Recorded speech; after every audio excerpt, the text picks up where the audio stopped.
Bonjour à tous et bienvenue dans ce temps de méditation matinale, dans cette campagne de feu. Je bénis le Seigneur pour votre présence, pour vos vies, pour nos vies. Je rends grâce au Seigneur de nous permettre d'être fortifiés chaque jour dans sa parole. Et je bénis le Seigneur qui nous donne son esprit de sagesse, son esprit de science, qui nous enseigne, qui nous donne la grâce de pouvoir méditer sur ce que nous avons reçu comme enseignement dans sa parole et qui nous aide à grandir. Dans ces différentes réflexions quotidiennes en matière de leadership chrétien, en matière de croissance personnelle, spirituelle, professionnelle, il y a une place très importante que le Saint-Esprit occupe puisqu'il est le moteur, la source, le motivateur premier, le premier coach, le premier trainer de notre croissance personnelle, de notre croissance spirituelle. Aujourd'hui, je voudrais partager un point très important que je répète d'une manière différente dans certaines de mes capsules, mais qui revient en fait à dire que notre croissance personnelle, la personne que nous sommes, détermine tout ce que nous faisons dans les autres aspects de notre vie, détermine notre relation avec Dieu et avec les autres, parce qu'en fait, il s'agit de la relation que nous avons avec nous-mêmes. Et j'ai l'habitude de dire que notre croissance personnelle va déterminer notre croissance spirituelle, notre croissance dans nos relations, dans notre vie professionnelle. Peut-être que certains pourraient dire que c'est notre croissance spirituelle qui va déterminer notre croissance personnelle et tout le reste. Personnellement, c'est un avis qui peut être...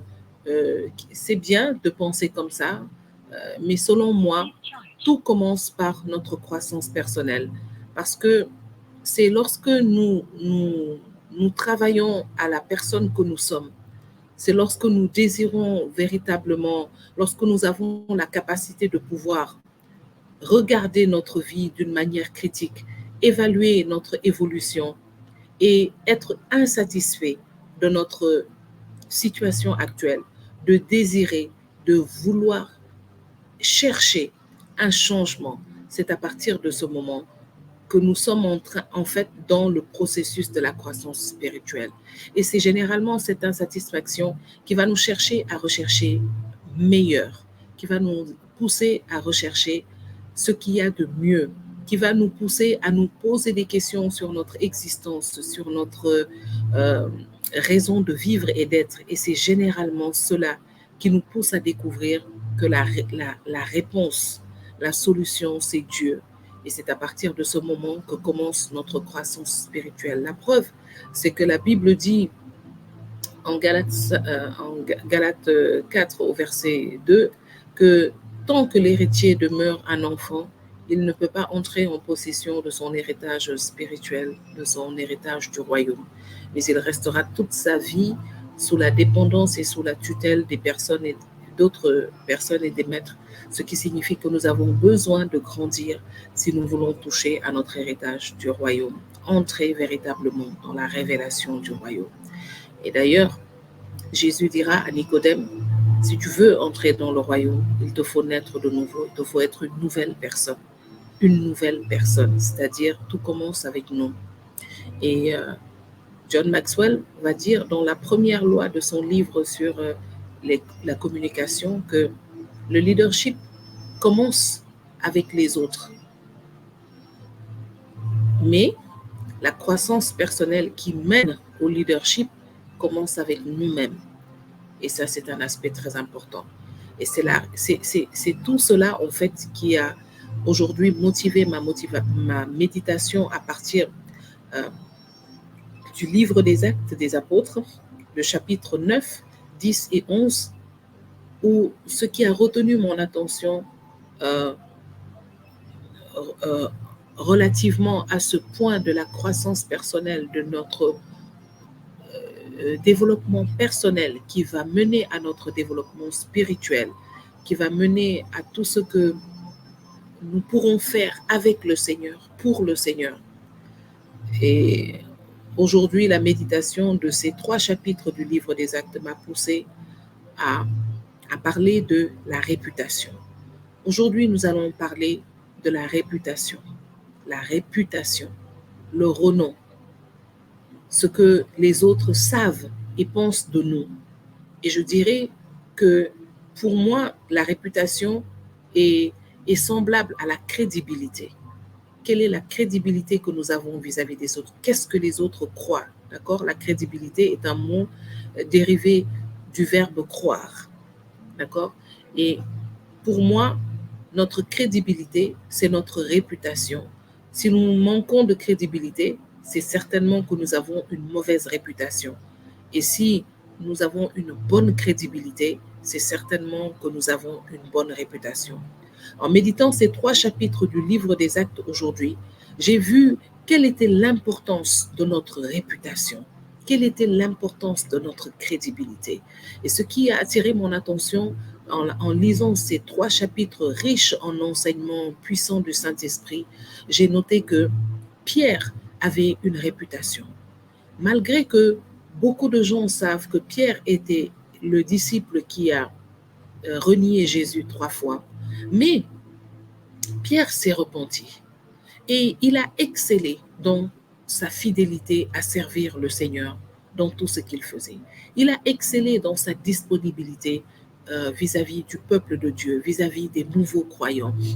Pourtant, Pierre était un homme simple, comme le diraient à cette époque les gens, il n'était pas instruit. D'accord? Il était un chef d'entreprise, il était un business owner, mais il n'avait pas l'instruction de Paul. Mais ce qu'il avait de grand et qui a bâti sa réputation, c'était son amour innocent, inconditionnel pour Jésus. La Bible peut le témoigner. Pierre aimait Jésus d'une manière inconditionnelle. Il avait des faiblesses, mais son amour pour Jésus n'a jamais varié. Il est celui qui avait reconnu en Jésus-Christ le Messie, celui qui venait de la part de Dieu d'une manière spontanée, pendant que les autres disciples cherchaient de bonnes réponses. Il a répondu d'une manière spontanée. Et le Seigneur lui dira, c'est le Saint-Esprit qui a parlé ainsi à travers de toi. Le Seigneur connaissait les faiblesses de Pierre, mais il lui a quand même confié les clés du royaume parce qu'il connaissait le cœur de Pierre avant de connaître ses faiblesses. Pierre avait une réputation. La Bible dit que lorsque il a été racheté, rétabli dans sa position, lorsqu'il a pris conscience que Jésus-Christ lui avait pardonné et l'avait rétabli, il est devenu un farouche défenseur de ce Seigneur. Il a travaillé dans le sens dans lequel il était tombé. Il avait renié le Christ par peur. Alors, jusqu'à la fin de sa vie, il a rattrapé, racheté, rétabli, réparé cet aspect de sa personne. Il a travaillé à sa croissance personnelle.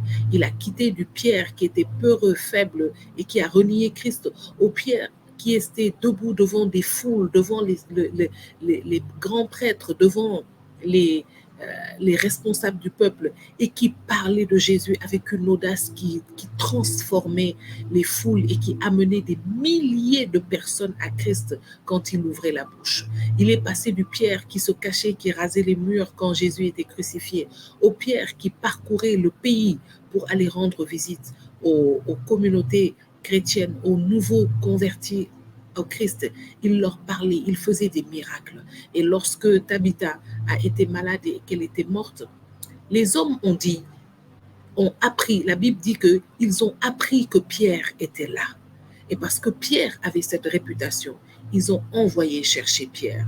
Mais ce qui a fait qu'ils ont envoyé chercher Pierre, c'était aussi à cause de la réputation de Dorcas. La Bible relate les bienfaits qu'elle faisait de manière constante, de manière délibérée au peuple, d'une manière depuis longtemps. Si elle l'avait fait d'une manière qui n'était pas authentique, sincère, certainement que les gens allaient peut-être accepter ses dons, mais au fond d'eux, ils auraient compris que bon, c'est peut-être une femme qui fait ça parce qu'elle veut ceci, cela de nous.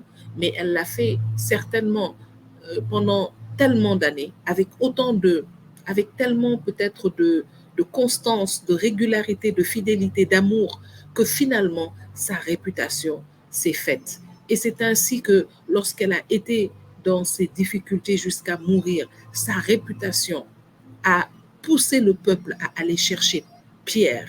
La réputation de Pierre dans sa constance à servir le Seigneur, à réparer ce qu'il avait fait, lui a donné la réputation aussi qui a fait que le peuple est allé, les hommes sont allés le chercher, le peuple est allé le chercher. Alors, tout ça, nous pouvons le voir dans le chapitre 9 du livre des Actes. Alors, John Maxwell dit que notre constance est quelque chose qui s'accroît, qui grandit et qui s'affermit, qui est visible, qui produit du fruit. Notre constance est quelque chose qui s'affermit et qui produit un fruit réel. Et c'est cette constance qui va établir notre réputation. Il y a une citation et une expression courante dans le monde professionnel qui dit repetitions makes reputations. Repetitions makes reputations. La répétition crée la réputation. La répétition crée la réputation. Et John Maxwell dira dans sa première loi de son livre sur les 16 lois de la communication, la première des lois, si nous voulons être de bons communicateurs, de bons leaders, c'est la loi de la crédibilité.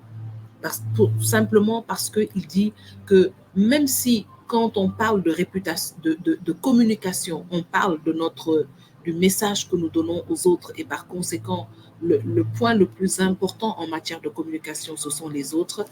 Cette communication commence avec nous-mêmes, le rapport que nous avons avec nous-mêmes, l'honnêteté que nous pouvons avoir vis-à-vis de nous-mêmes, la valeur que nous donnons à notre vie, le respect que nous avons vis-à-vis de Dieu, des talents qu'il a mis en nous, qu'il a mis en les autres, qu'il a établis dans le monde, notre capacité à toujours vouloir établir le bien, la justice, de nous tenir pour cela, finira par bâtir notre réputation.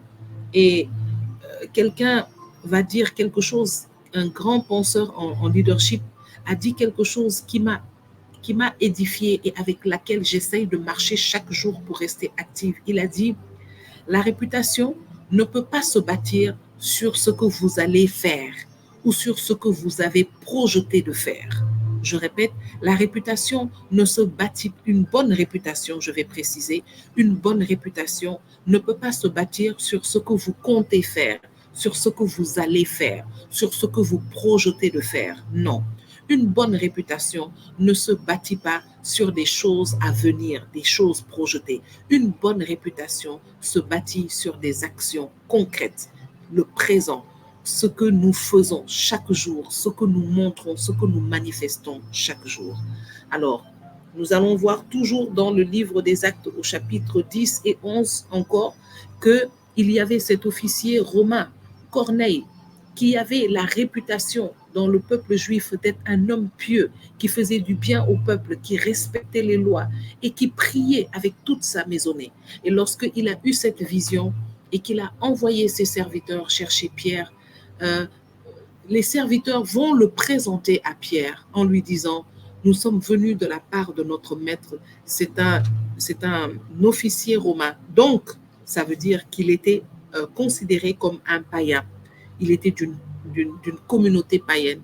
Et les Juifs, par essence, ne sont pas autorisés à rentrer chez les étrangers, à rentrer chez des personnes considérées impures. Mais cet homme, à cause de sa communion avec le Seigneur, à cause de sa droiture et de la vie qu'il menait avec constance dans la foi, a fait que sa relation avec Dieu a finalement grandi. Et c'est parce que cette relation a grandi que Dieu lui a parlé. Et c'est cette réputation qu'il avait, qu'il a précédé chez Pierre, et Pierre a pu venir chez lui. Donc, dans ces 3 chapitres, vous allez voir qu'on parle beaucoup de ce que les hommes ont fait, genre Pierre, Tabitha, Dorcas, ou bien cet officier romain. Ce qui m'a donc poussé à partager avec vous ces points concernant la réputation et notre crédibilité.